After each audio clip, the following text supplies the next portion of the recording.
L'être humain possède des mécanismes d'interprétation innés qui se développent à partir de sa naissance. Ces mécanismes sont implantés par des forces célestes inconnues dans le but d'empêcher l'évolution et la prise de conscience de l'individu. Les mécanismes incluent la capacité d'intelligence, d'émotion, de logique et de psychologie. À la naissance, l'être humain possède déjà 80% de sa programmation, qui est ensuite influencée par son environnement. Ainsi, au fil du temps, l'interprétation de l'individu envers son environnement devient de plus en plus prédominante par rapport à sa programmation innée. L'être humain a plusieurs rôles, tels que servir de laboratoire, nourrir le monde de la mort, exprimer l'émotion, recevoir de l'intelligence et gérer la mémoire. Il sert également de lien entre les différentes parties de l'univers local et conserve la génétique. Finalement, lorsqu'il atteint un état de fusion, l'être humain contribue à la résolution de la création. Les gardiens sont des êtres chargés de veiller sur l'humanité et de préserver son rôle dans l'évolution et l'ascension. Ils sont présents pour empêcher les individus de s'échapper de leur destin ou de leur fonction assignée. Leur objectif est de maintenir les corps physiques et les contextes humanoïdes afin que les humains continuent à nourrir le monde astral ou celui des dieux par leurs prières et émotions. Ainsi, chaque fois qu'un humain souhaite se détacher de ses contraintes, les gardiens interviennent pour le ramener sur le bon chemin. Cela signifie que pour chaque aspect majeur de l'humain, il y a une structure de gardiennage correspondante. Ces mécanismes sont mis en place dès la naissance de l'individu, grâce aux implants dans sa conscience. Tout est prévu pour faciliter le retour des humains qui s'échappent ou qui tentent de s'émanciper. De plus, les gardiens peuvent utiliser des méthodes de torture ou de souffrance pour contraindre les individus à revenir à leur fonction assignée. L'humain est donc constamment manipulé et dirigé vers différentes prisons ou contextes qui correspondent aux besoins des gardiens. L'idée exprimée dans ce texte est que les parents transmettent inconsciemment à leurs enfants des schémas de comportement qui les empêchent de s'épanouir pleinement. L'objectif est donc de se libérer de ces schémas toxiques en développant son intelligence et en se centrant sur soi. Cette évolution permettrait de se désengager des forces qui dirigent l'évolution des groupés. De se libérer des implants qui limitent l'individu. Un corps physique muté serait alors créé, libéré des caractéristiques héritées des parents, pour vivre dans un contexte éthéré. Cependant, la peur du changement et l'attachement au schéma d'interprétation actuel empêchent souvent l'individu de faire le nécessaire pour évoluer.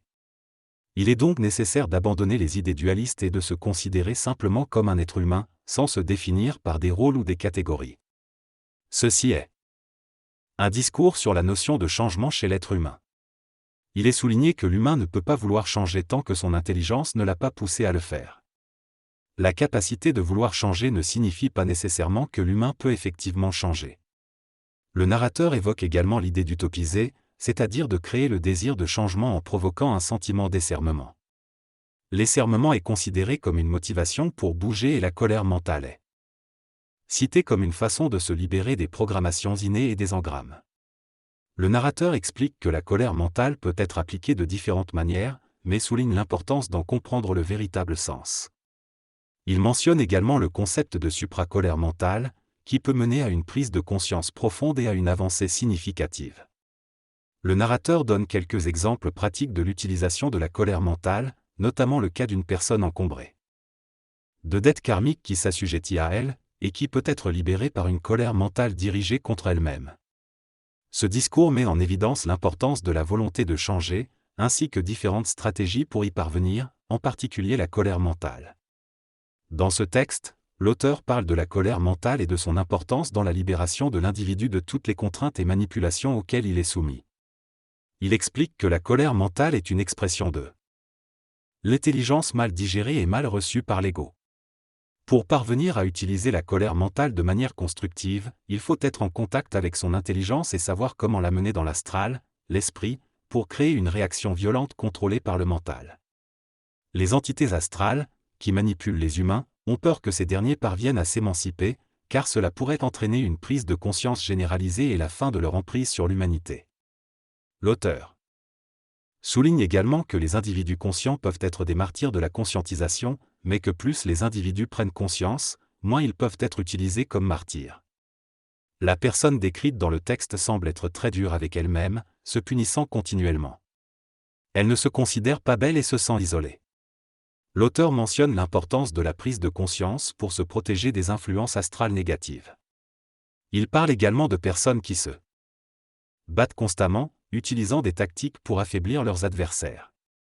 Il souligne que certaines personnes se punissent constamment et que les engrammes, souvenirs traumatiques, peuvent les maintenir malades.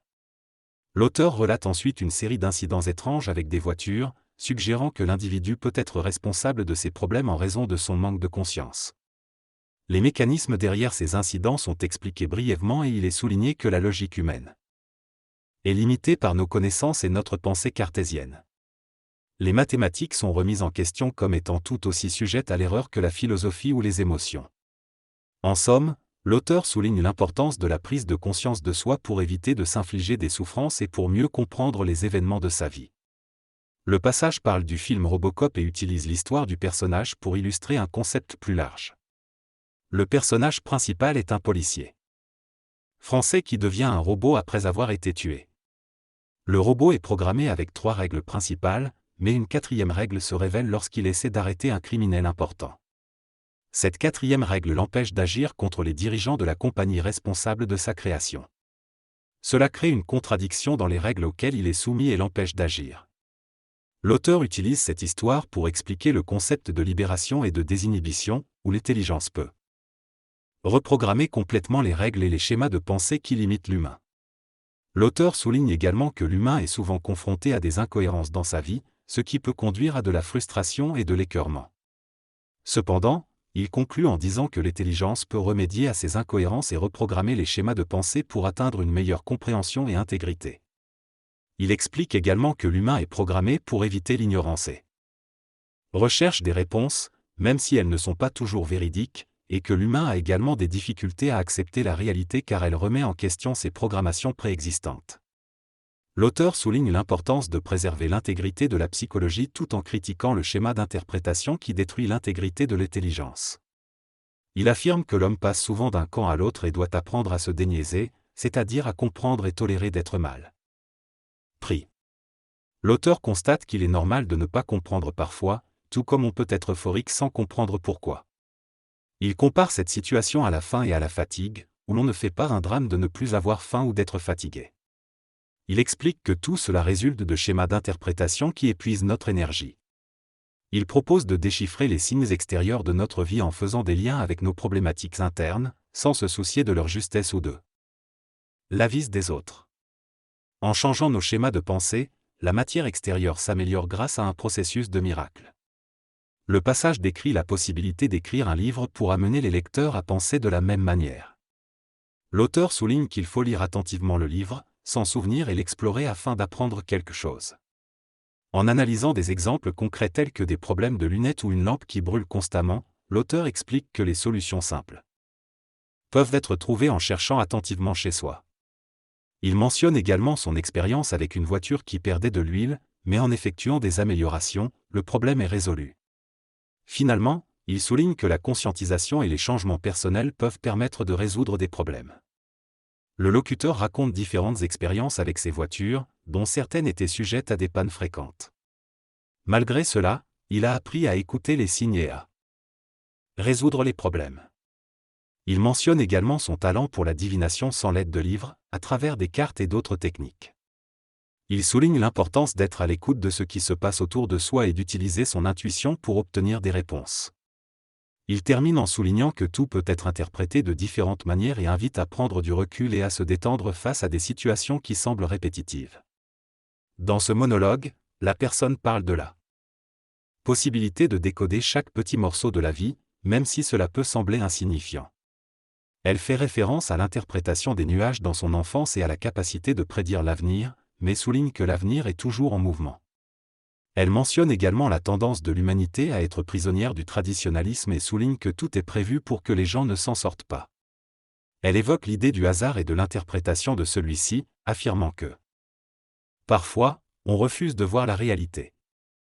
Elle relate également une expérience personnelle où plusieurs événements malheureux se sont enchaînés et conclut en disant qu'il aurait été préférable de rester au lit ce jour-là. La première partie du texte parle de la difficulté de rester synchronisé avec la vie lorsque l'on est son propre patron. L'auteur envisage de prendre une journée de congé mais ne veut pas passer pour un malade. Il aborde ensuite le sujet de la simplicité et de la complexité. Il explique que l'humain a tendance à complexifier les choses alors que la simplicité permettrait de libérer l'intelligence. L'auteur affirme être esséuré de la complexité et considère que la simplicité est un état d'être qui permet d'éliminer les schémas d'interprétation. Il poursuit en expliquant que l'éclairage personnel ne vise pas à changer les choses, mais à être soi-même. Il mentionne ensuite un problème de communication avec les médias et une association de psychologues qui ne l'invitaient pas, en raison de sa théorie non prouvée. Il compare cette situation à celle où Augustin Roy affirmerait que la médecine douce est efficace, insinuant que cela aurait du poids.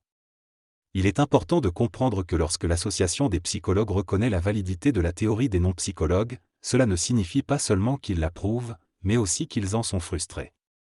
Dans le monde astral, des changements sont en cours et des choses vont bouger. Cependant, les individus doivent être capables de supporter leur frustration sans sombrer dans la dépression. Au lieu de vouloir tout casser, il est essentiel de se transformer soi-même sans chercher à changer les autres. L'éclatement nécessaire doit être guidé par l'intelligence et non par l'ego, il ne s'agit pas d'exercer un pouvoir sur les autres. Les humains ne sont pas idiots, mais manipulés. Plutôt que de détester les individus, il faut s'en prendre à l'influence astrale qui les manipule. Il est inutile et nuisible de blâmer les autres. Les humains sont enfermés dans un système complexe où il est difficile de se libérer. Il ne suffit pas de prendre conscience des problèmes, mais de se dégager des mécanismes qui nous contrôlent. Cependant, il faut comprendre qu'il existe une façon spécifique de s'échapper de cette prison sans se faire arrêter par les gardiens. Si l'ego domine, l'individu restera en prison, même s'il pense être libre. Le travail sur soi est comparable à celui d'une abeille cherchant à sortir d'une pièce. Elle peut se précipiter contre les murs et les obstacles, mais ne parvient pas à trouver la sortie.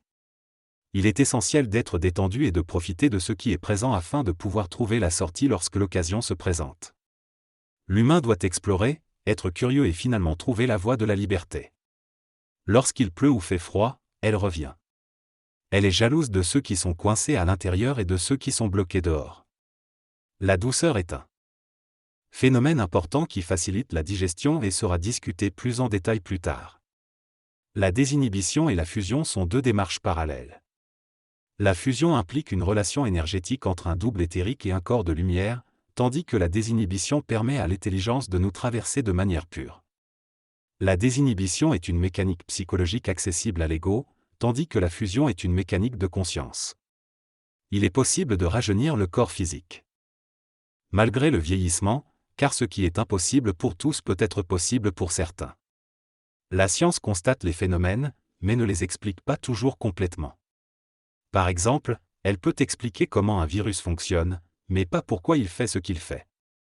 La nature est souvent mystérieuse et les miracles peuvent arriver même avec des explications scientifiques.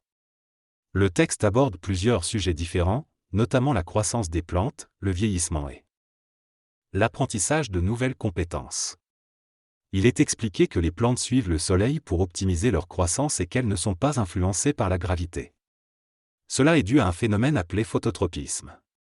En ce qui concerne le vieillissement, il est mentionné que c'est un processus naturel qui fait partie du schéma d'interprétation de l'être humain.